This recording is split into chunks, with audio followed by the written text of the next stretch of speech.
أشهد أن لا إله إلا الله وحده لا شريك له وأشهد أن محمدا عبده ورسوله أما بعد فأعوذ بالله من الشيطان الرجيم بسم الله الرحمن الرحيم الحمد لله رب العالمين الرحمن الرحيم مالك يوم الدين إياك نعبد وإياك نستعين اهدنا الصراط المستقيم صراط الذين أنعمت عليهم غير المغضوب عليهم ولا الضالين. Hazret Yazid ibn Sabit radhiyallahu anhu ishte një sahab Badriu. Ai vinte nga familja Benu Malik ibn Najjar të fisit Khazraj të Ansarve. Jati I tij quhet Thabit ibn Zahak, ndërsa aja ma quhet Nawar bint Malik. Yazidi radhiyallahu anhu ishte vëllai I madh I Zaid ibn Sabitit radhiyallahu anhu.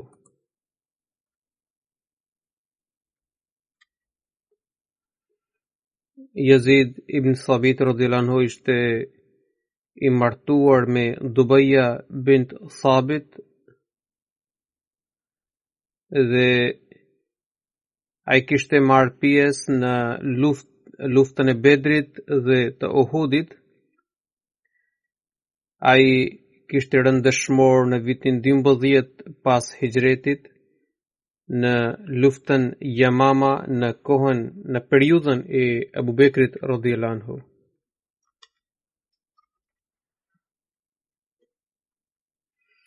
Sipas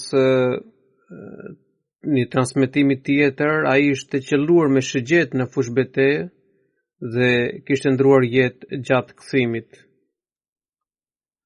Yazid ibn Sabit radhiyallahu anhu ka transmetuar se ata ishin në shoqërinë e të dërguarit të Allahut sallallahu alaihi wasallam teksa kaloi një gjenaze, pra një funeral.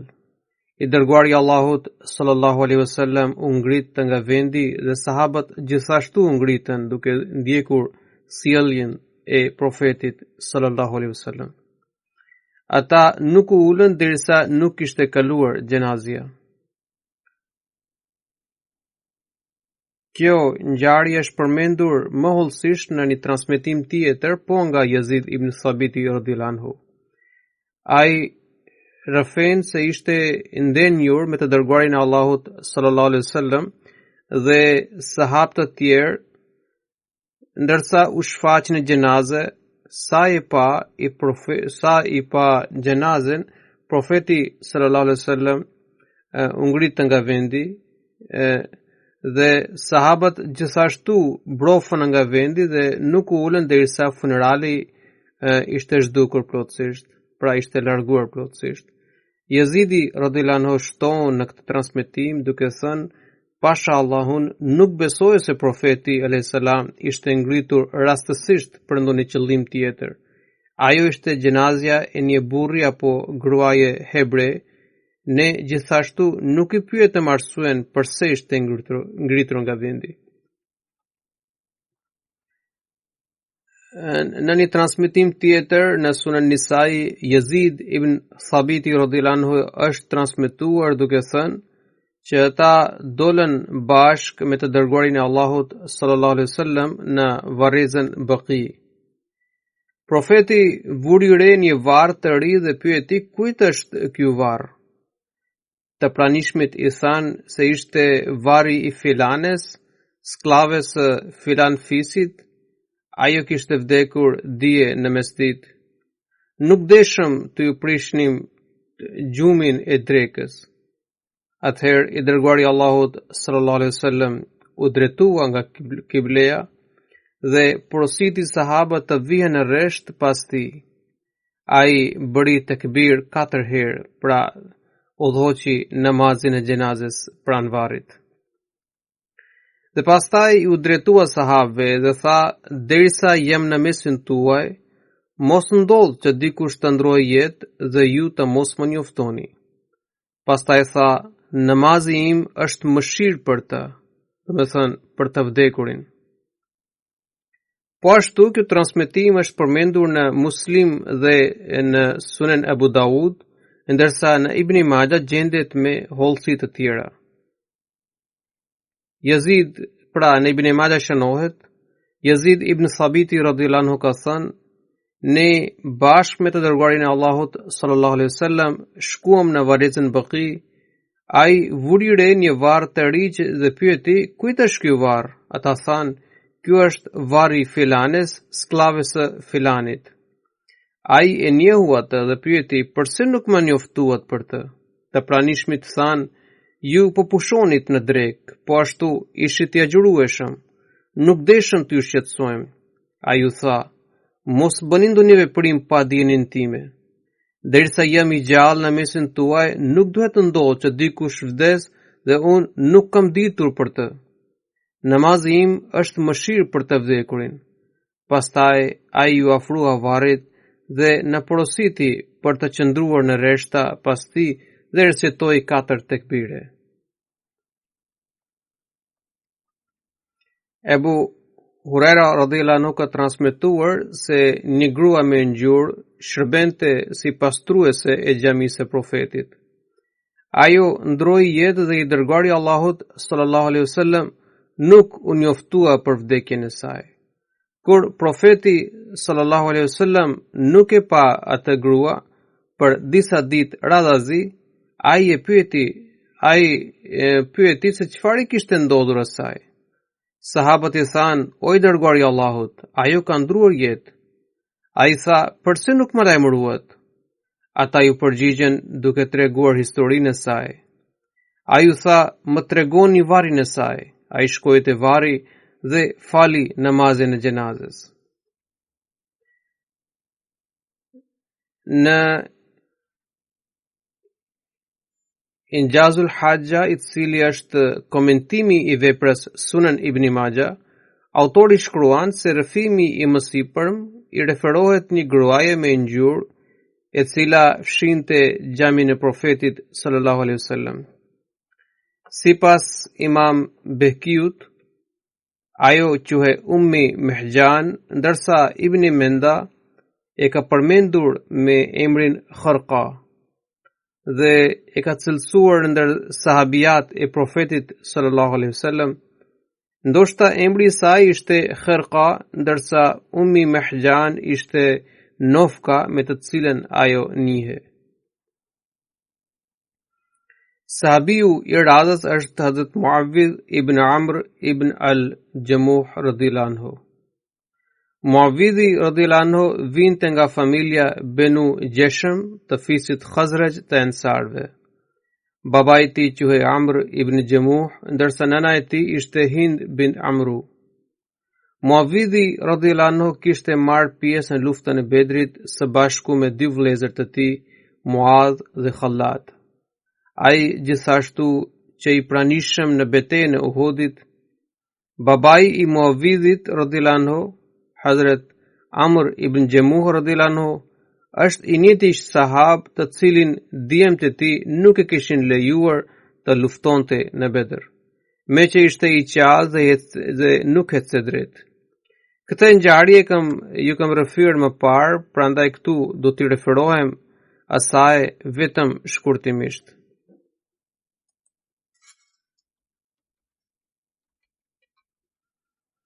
Kur u afrua koha për luftën e Uhudit, Amr ibn Jamuh radhiyallahu anhu u tha djemve të tij se derisa nuk e kishin lënë të luftonte në Bedër, ai ka vendosur të shkojë patjetër tani në betejën e Uhudit dhe që ata nuk mund ta ndalonin më. Djemt u munduan mjaft për ta bindur atë se ishte i qalë, prandaj nuk ishte i obliguar për pjesëmarrje në luftë. Por Amr ibn Jumuhu nuk pranoi asnjë fjalë. Ai shkoi te profeti dhe i tha: "O i dërguari i Allahut, djemt e mi po më ndalojnë të shkoj në luftë për shkak të problemit në këmbë, ndërsa unë kam dëshirë të madhe për të shkuar në xhihad." Profeti sallallahu alaihi wasallam i tha: "Allahu ju ka dhënë leje, prandaj nuk ju obligohet xhihadi." Megjithatë, duke parë dëshirën e tij të flakt, edhe profeti sallallahu alaihi wasallam i dha leje.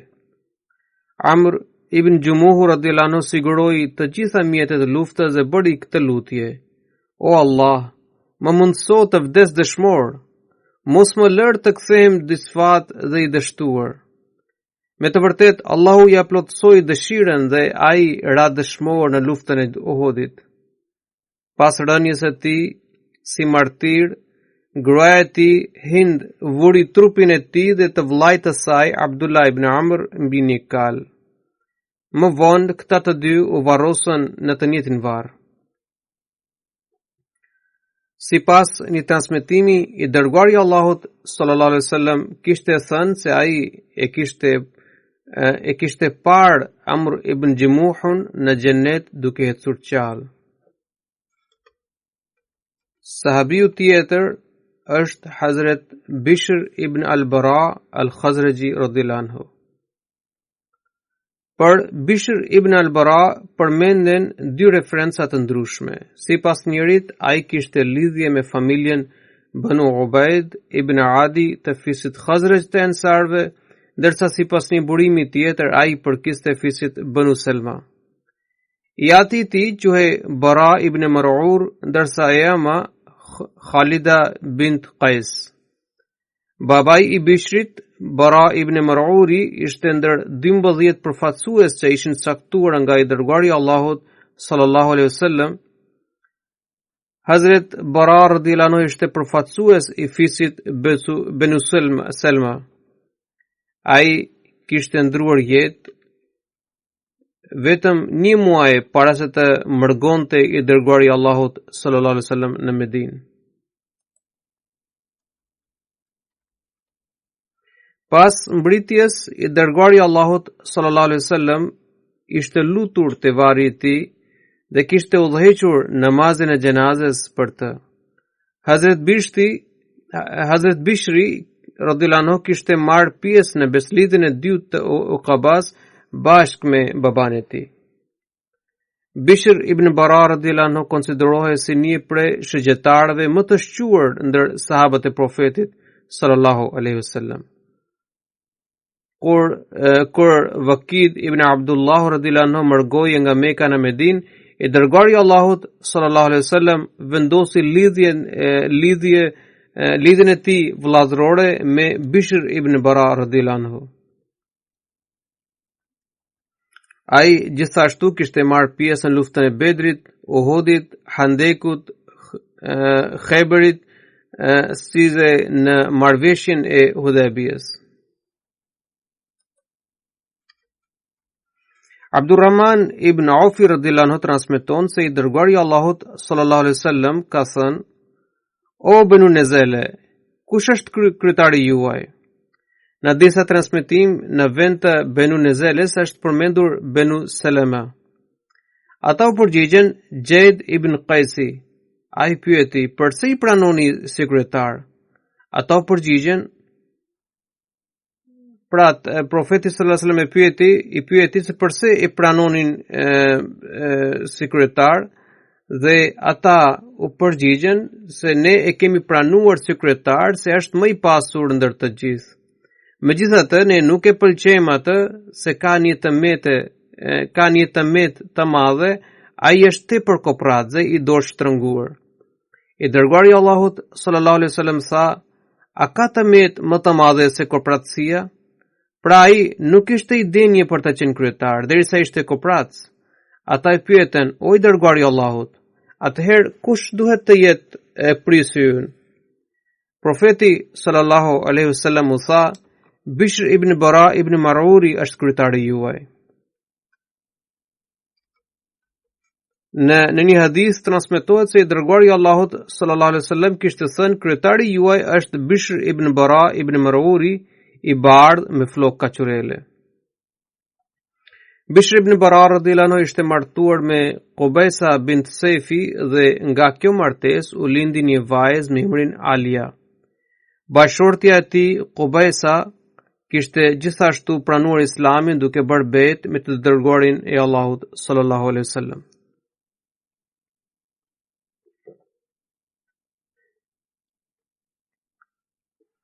Ibn Abbas radhiyallahu anhu ka transmetuar se para se të vinte i dërguari i Allahut sallallahu alaihi wasallam në Medinë, hebrejt luteshin për fitore ndaj fisëve Aus dhe Khazraj përmes ndërmjetësimit të profetit.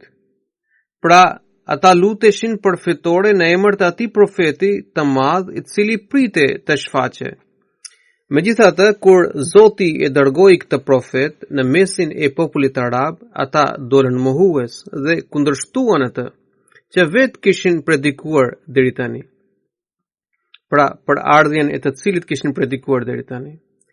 Njëherë Muad ibn Jebeli, Bishr ibn Biraya dhe Daud ibn Selma u thanë hebrejve, duke thënë që o grupi jehud, kini frikë Allahut dhe bindjuni Islamit. Deri tani kërkonit fitore ndaj nesh në emër të një profetit me emrin Muhammed që duhet të vinte, ndërkohë ne ishim të zhytur në idhvetari. Ju na tregoni se koha ka ardhur dhe të gjitha shenjat janë plotësuar për shfaqjen e atij profeti. Tani kur ky profet tashmë ka ardhur, e keni kthyer shpinën e tij. Pse nuk e besoni tani?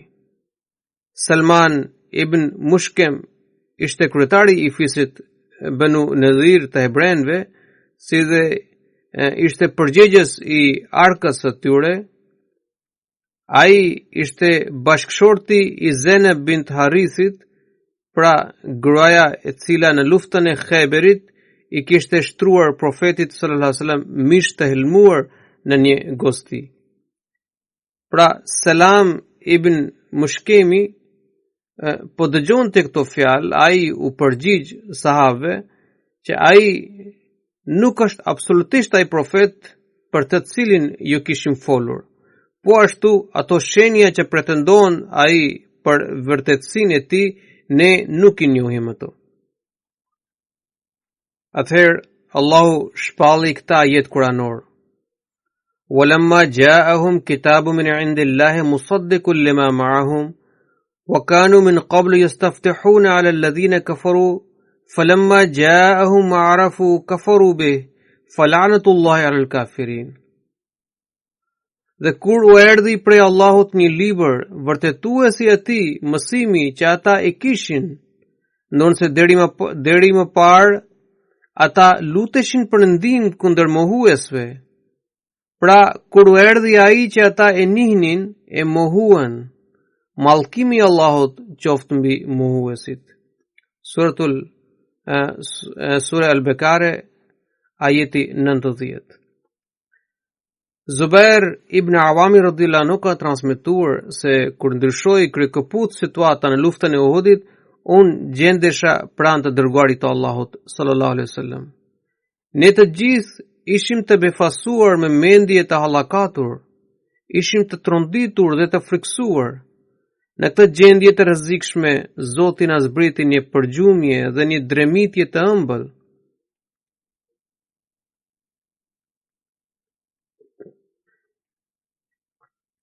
Secilit prej nesh ishte varur koka duke u kotur. Pasha Allahun më duke sikur po dëgjoja zërin e Mu'ta ibn Kushairit në ëndër. Ai po thoshte, po të kishim mundësi për të vendosur, ne kur nuk do të donim të vriteshim këtu në këtë mënyrë. Mu'ta ibn Kushairi ishte një sahab prej ensarve, i cili kishte marrë pjesë në luftën e Bedrit, Uhudit dhe beslidhjen e Ukabas. Unë e mësova përmendesh këto fjalë të ëndrës. Allahu I madhërisëm gjithashtu përshkroi këtë gjendje të luftës në Kur'an me këto fjalë. Thumma anzala alaykum min ba'dil ghammi amanatan nu'asan yaghsha ta'ifatan minkum wa ta'ifatun qad ahammatuhum anfusuhum yadhunnuna billahi ghayra al-haqqi dhanna al-jahiliyya yaquluna hal lana min al-amri min shay' qul inna al-amra kulluhu lillah. Pas brengës, ai ju zbriti përgjumje qetësuese që kaploi një grup prej jush, kurse një grup tjetër ishin ata që shqetësoheshin vetëm për jetën e tyre. Kishin mendim të padrejtë rreth Allahut, mendim për ignorancë. Thoshin, a na takon edhe neve ndonjë pjesë në vendimmarrje? Thua ju, e gjithë vendimmarrja është e Allahut. Sure Al Imran, ajet 155.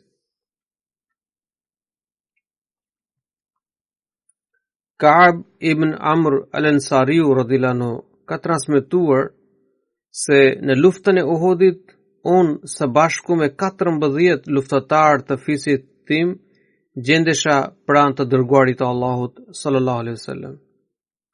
Kur na zuri një përgjumje të ëmbël e cila na qetësonte shpirtin.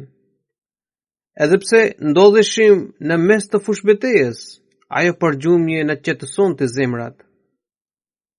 Nuk kishte asnjëri prej nesh të cilit nuk I dëgjoheshin gërhitje të mbytura. Kjo përgjumje ishte aq e rëndë saqë Bishr ibn Bara ibn Maruri radhiyallahu anhu lëshoi shpatën në tokë dhe ai nuk e vuri re, edhe pse ushtria kundërshtare ishin hedhur në mësymje. Në këtë ajet, fjala arabe e përdorur për përgjumje është nuasun. Hazrat Kalifi 4 radhiyallahu anhu ka zbërthyer nuancat kuptimore të kësaj fjale në një ndër legjëratat e tij, në një ndër vazet e tij kuranore.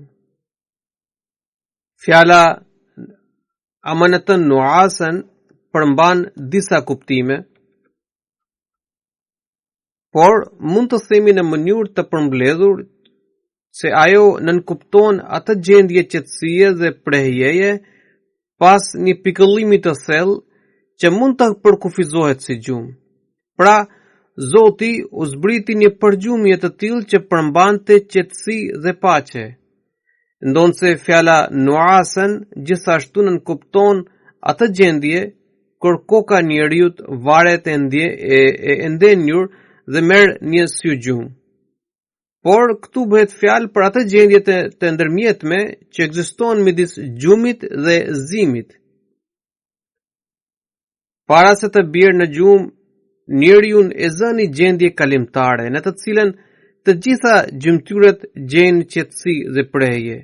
Dhe kjo gjendje, qetësie të thellë, kur zgjatet për një kohë të gjatë, shndrohet në gjumë.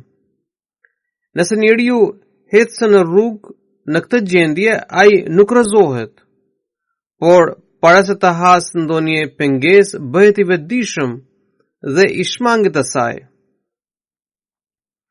Ndërsa duke qenë në gjumë, njeriu nuk I kontrollon më gjymtyrët e tij.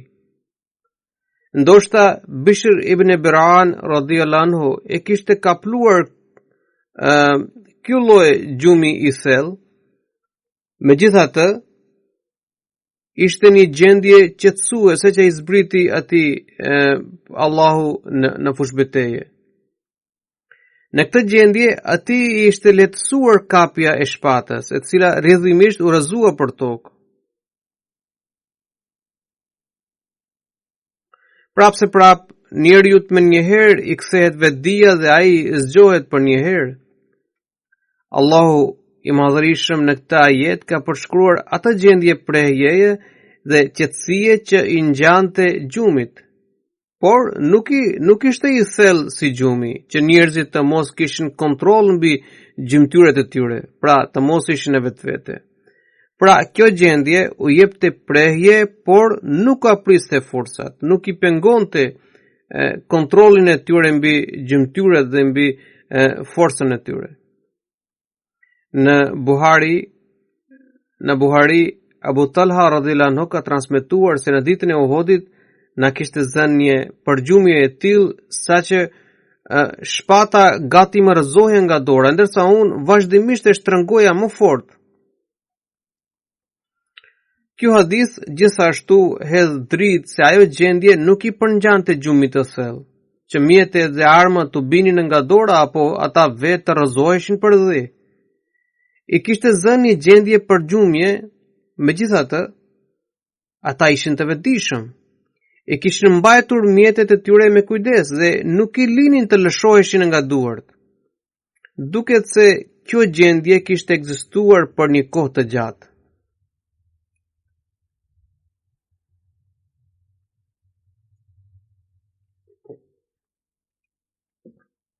Në një transmetim tjetër në Tirmidhi, në kreun e komentimit të Kuranit, Abu Talha radhiyallahu anhu ka thënë se në ditën e Uhudit, kur u hodha shikim të tjerëve, pash që çdo njeri kishte rënë në dremitje dhe i përkule mbrapa mburojës së vet. Sahabët ishin të raskapitur nga stërlodhja dhe pagjumësia dhe Allahu përmes kësaj gjendjeje përgjumje u kishte zbritur qetësi dhe prehje. Kjo ishte një shfaqje e përgjithshme që nuk kufizohej për ndonjë individ të caktuar. Hazret Kalifi i katërt rahimullahu alaihi në shpjegimin e këtij ajeti është shprehur se të gjithë luftëtarët muslimanë që ishin të angazhuar në luftë për krah të dërguarit të Allahut sallallahu alaihi wasallam kishin përjetuar një fenomen shpirtëror që u ishte zbritur nga qielli dhe i kishte zënë çdo kënd. Ata ishin të kaputur fizikisht, pra ishin të raskapitur, dhe u duhe pashmangshëm një pushim për të rifreskuar, për të ringjallur. Ata nuk kishin kohë për të fjetur, por nevoja e pushimit ishte kolektive dhe ishte reale. Prandaj rënja e krejt popullit në përgjumje dhe dremitje në mes të luftës, duke u ballafaqur me sulmet e armikut, është padyshim një mrekulli e jashtëzakonshme. Kjo nuk është absolutisht ndonjë rastësi, por një ngjarje e çuditshme që u shfaq me lejen e Zotit për t'i qetësuar ata. Ditën kur u zhvillua lufta e Khaybarit, Bishr ibn Bara ibn Ma'ruri radhiyallahu anhu ishte me të dërguarin e Allahut sallallahu alaihi wasallam, kur një grua hebre u kishte shtruar mish të helmuar në një gosti. Sa i kishte gëlltitur kafshatën, Bishrit ju ndryshuan gjura. Periudha e sëmundjes së tij kishte zgjatur një vit, gjatë së cilës ai hoqi dhimbje të fortë. Gjatë kësaj sëmundjeje, ai nuk mund të kthehej në ije pa pasur ndihmë prej të tjerëve. Ndërsa sipas një rrëfimi tjetër, helmi ishte vdekjeprurës dhe ai nuk mundi të mbijetonte dhe pas pak u nda nga jeta. Nëna e Bishr ibn Baras radhiyallahu anhu u pikullua pa mas nga vdekja e djalit. Ajo shkoi te dërguari i Allahut sallallahu alaihi wasallam dhe i tha: "O profet, vdekja e Bishrit do të shkatrojë Banu Salman. A mund të njohin të vdekurit njëri tjetrin? A mund t'i përcjellet selam Bishrit?" I dërguari i Allahut sallallahu alaihi wasallam u përgjigj: "Pasha Allahun në dorën e të cilit gjendet jeta ime, ashtu sikur zosht dallojnë njëri tjetrin, po ashtu banorët e xhenetit njohin njëri tjetrin. Pra nëse arrin të dallojë banorin e xhenetit, ajo mund t'i përcjellte selam Bishrit."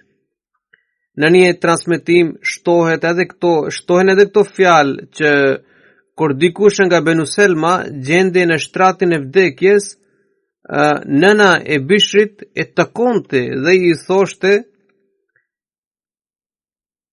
"O filan, paqja e Allahut qoftë mbi ty."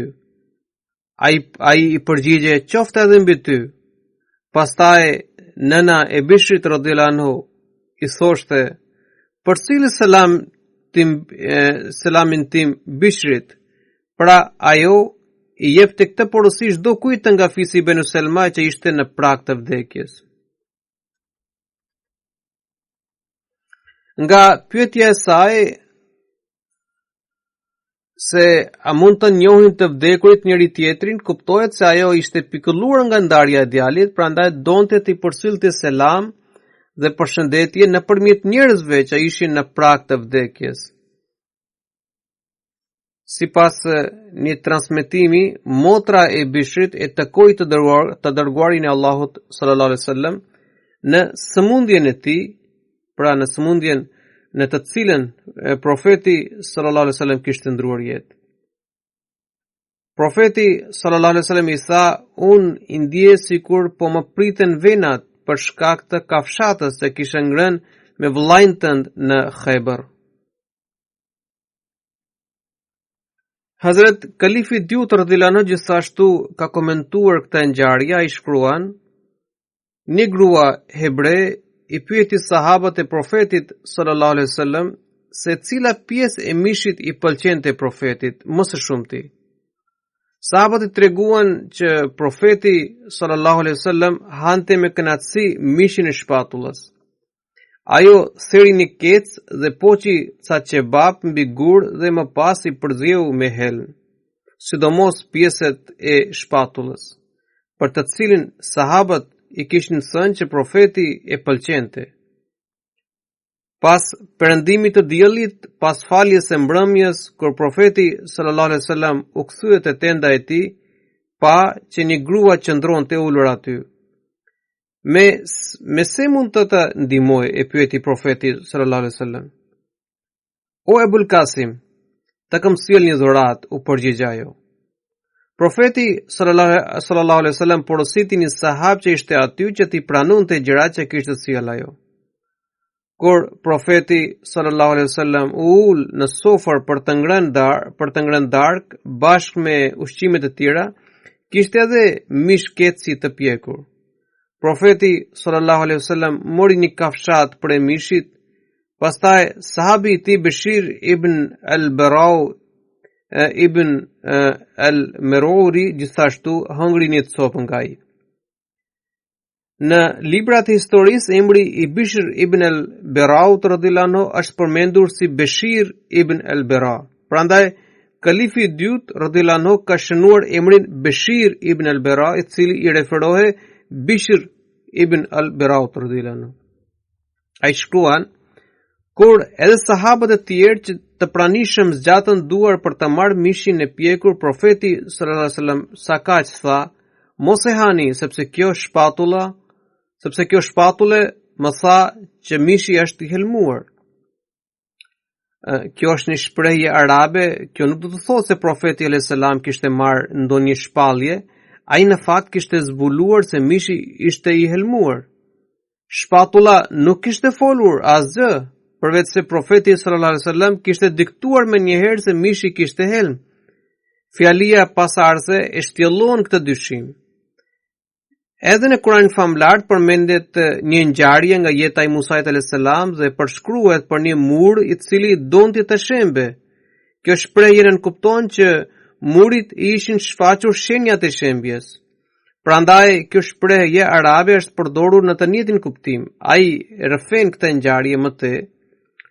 Kalifi Dyut radhiyallahu anhu shkruan: Beshiri radhiyallahu anhu tha: "Pasha atë Zot që ju dha nder, edhe unë ndjeva që kishte helm në kafshatën time. Desha të hidhja, por mendova se mos do t'ju vinte keq dhe mos do t'ju prishja darkën. Kur ju e gëlltitët kafshatën, edhe unë e gëlltita, edhe pse në zemër lutesha të mos e hanit atë." Beshiri radhiyallahu anhu u sëmur vetëm pas pak kohe dhe siç thuhet në disa rrëfime, ai ndroi jetë aty në Khaybar. Ndërsa ka të transmetimet që pohojnë se ai mbeti sëmur për disa ditë dhe pastaj ndroi jetë, profeti sallallahu alaihi wasallam mishin ja hodhi një qeni që ngordhi pasi e hëngri. Atëherë profeti sallallahu alaihi wasallam e thiri atë grua dhe e pyeti nëse vërtet e kishte helmuar mishin. "Kush të thua?" e pyeti ajo. Profeti sallallahu alaihi wasallam ende po mbante shpatullën e kecit në dorë. "Kjo më tregoj", i tha profeti sallallahu alaihi wasallam. Gruaja e kuptoi që profetit i u zbulua sekreti dhe ajo e pranoi që vetë e kishte helmuar mishin. Profeti sallallahu alaihi wasallam e pyeti: "Çfarë të shtyu të bëj një veprim kaq të ulët?" Ajo tha: "Keni luftuar me popullin tim dhe janë vrarë të afërmit e mi. Mendova që të jepja ushqim me helm që nëse do të ishe batakçi, ne do të hiqnim qafe. E nëse vërtet do të ishe profeti Zotit, atëherë vetë Zoti do të shpëtonte." Profeti sallallahu alaihi wasallam e fali kur e dëgjoi arsyetimin e saj dhe edhe pse meritonte padyshim dënimin me vdekje, ai nuk e ndëshkoi. Kjo ngjarje tregon se si profet sallallahu alaihi wasallam i falte edhe ata që tentonin ta vrisnin atë dhe ja martirizonin shokët. Realisht ai dënonte dikë vetëm atëherë kur jeta e tij personi do të bëjë shkak i shumë trazirave në të ardhmen. Megjithatë, është krijuar një përshtypje e cila drejtohet gjithashtu si një akuzë se gjoja i dërguari i Allahut sallallahu alaihi wasallam kishte ndruar jetë si pasojë e këtij helmi. Shumë historian, autor dhe biograf kanë ngritur këtë çështje, madje disa nuk ngurrojnë për t'i dhënë atij gradën pra profetit sallallahu alaihi wasallam gradën e dëshmorit. Me të vërtetë, kjo është një çështje që nuk ka bazë. Qendra e hulumtimit në xhamat kanë më ka dërguar një shënim që vlen të lexohet këtu. Ata shkruajnë: qofshin veprat historisë, biografisë apo të hadithit, të gjitha janë në pajtim se i dërguari Allahut sallallahu alaihi wasallam kursesi nuk kishte ndruar jetë nga helmimi. Çdo kush që mbështet mendimin e lartë përmendur, gjoja profeti sallallahu alaihi wasallam kishte ndruar jetë nga helmi, është i pa informuar ose i gabuar. Duhet ditur që ngjarja e helmimit kishte ndodhur në kohën e betejës së Khaybarit, e cila ishte zhvilluar në fund të vitit 6 apo fillimit të vitit 7 pas hijretit. I dërguari i Allahut sallallahu alaihi wasallam jetoi për 4 vite të tjera pas kësaj ngjarjeje. Ai kaloi një jetë të plotë dhe të gjallë, mori pjesë në ekspeditë ushtarake dhe nuk u duk asnjë mangësi në adhurim dhe apo angazhimet e tij të përditshme. Asnjë njeri i mençur nuk mund të mendojë se shfaqja e etheve dhe dhembja e fortë në kokë pas 4 viteve që quhen deri në vdekje ishin pasoja e atij helmimi. Faktikisht e gjithë kjo katrahur buron nga keqkuptimi i një hadithi që gjendet në Buhari dhe në libra të tjerë. Sipas këtij hadithi, Aisha radhiyallahu anha ka thënë se i dërguari i Allahut sallallahu alaihi wasallam në sëmundjen e tij të fundit më thoshte se o Aisha, unë gjithmonë kam hequr dhembjen nga ushqimi që kishte ngrënë në Khaybar. Ndërsa tani më duket sikur më qahen venat nga helmi. Duke nisur nga ky hadith, muslimanët, dietarët, komentuesit e Kuranit dhe dietarët e hadithit kanë përfunduar se i dërguari i Allahut sallallahu alaihi wasallam kishte ndruar jetën nga kjo dhembje. Pastaj ata vijojnë duke thënë që në bazë të këtij përfundimi i dërguari i Allahut sallallahu alaihi wasallam mund të cilësohet si dëshmor, edhe pse ky transmetim nuk mbështet në asnjë mënyrë një përfundim të tillë.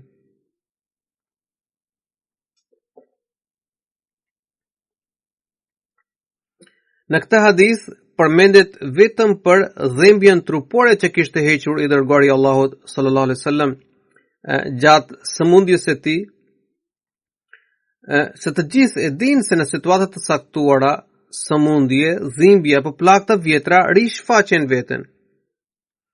Sipas transmetimeve, mishin e helmuar që i ishte shtruar të dërguarit të Allahut sallallahu alaihi wasallam nuk e kishte gëlltitur ai, vetëse e kishte mbajtur në goje për një kohë shumë të shkurtër.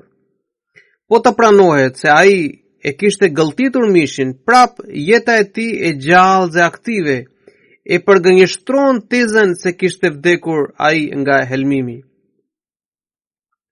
Megjithatë, dëmi që kishin pësuar mëlçia apo zorrët nga helmimi ishte shumë fishuar gjatë kohës së sëmundjes.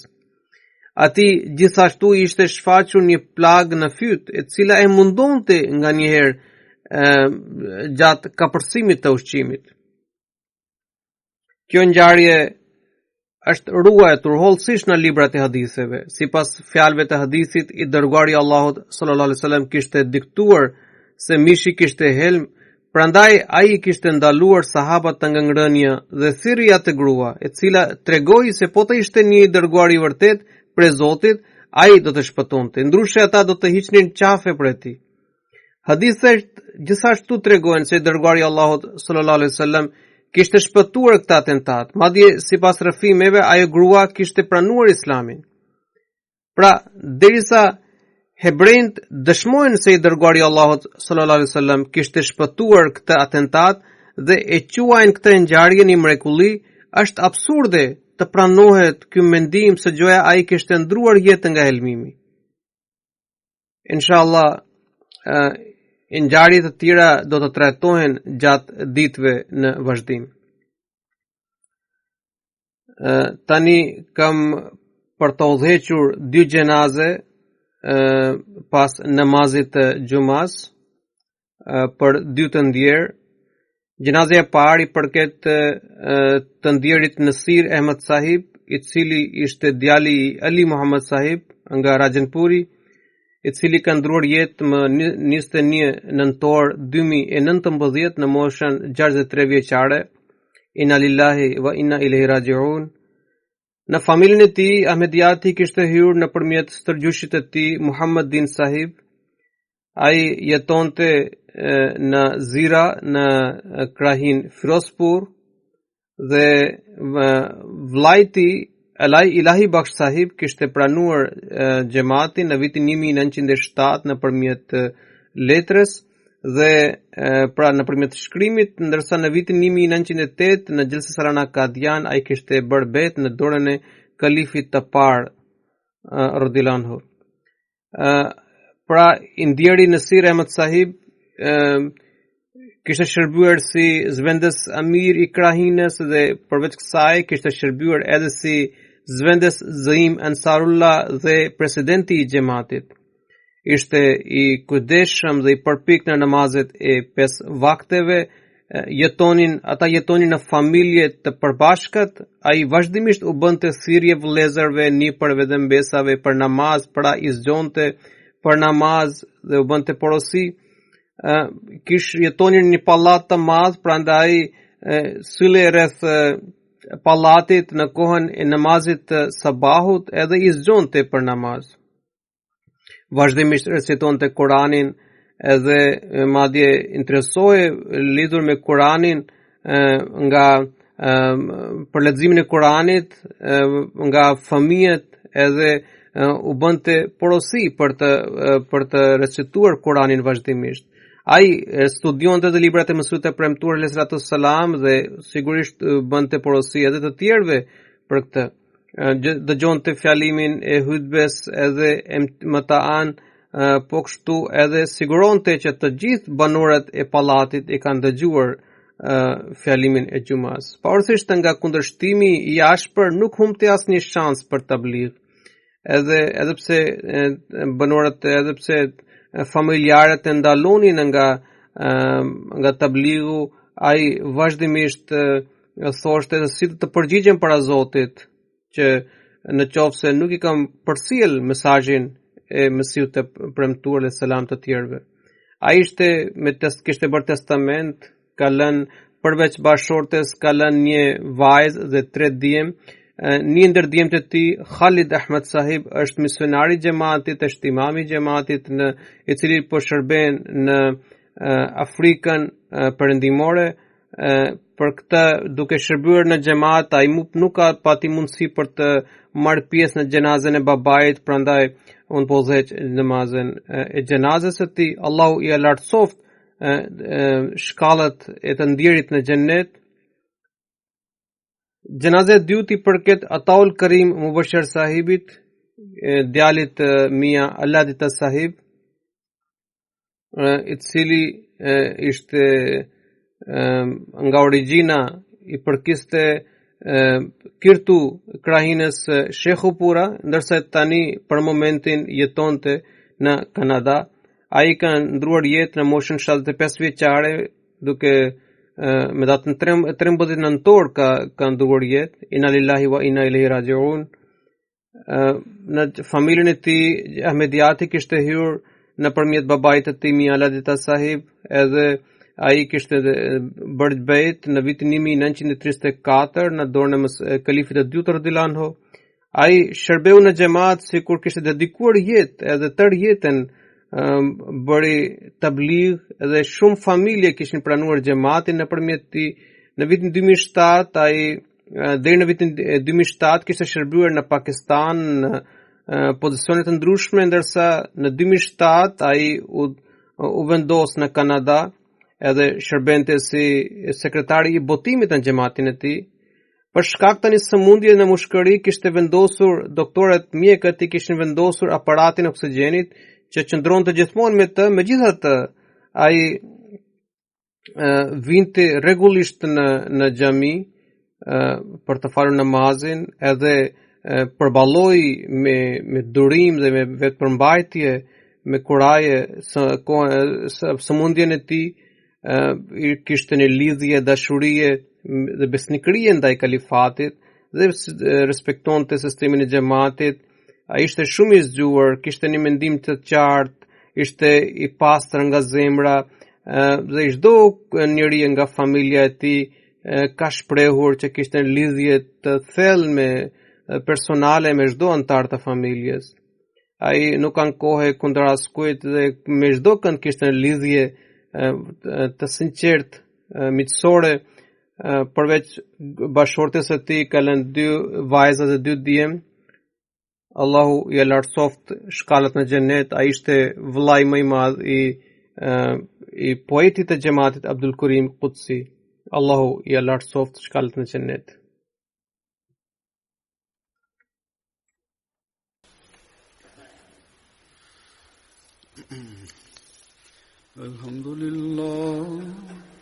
الحمد لله نحمده ونستعينه ونستغفره ونؤمن به ونتوكل عليه ونعوذ بالله من شرور أنفسنا ومن سيئات أعمالنا من يهده الله فلا مضل له ومن يضلل فلا هادي له ونشهد أن لا إله إلا الله ونشهد أن محمدا عبده ورسوله عباد الله رحمكم الله إن الله يأمر بالعدل والإحسان وإيتاء ذي القربى وينهى عن الفحشاء والمنكر والبغي يعظكم لعلكم تذكرون اذكروا الله يذكركم وادعوه يستجب لكم ولذكر الله أكبر.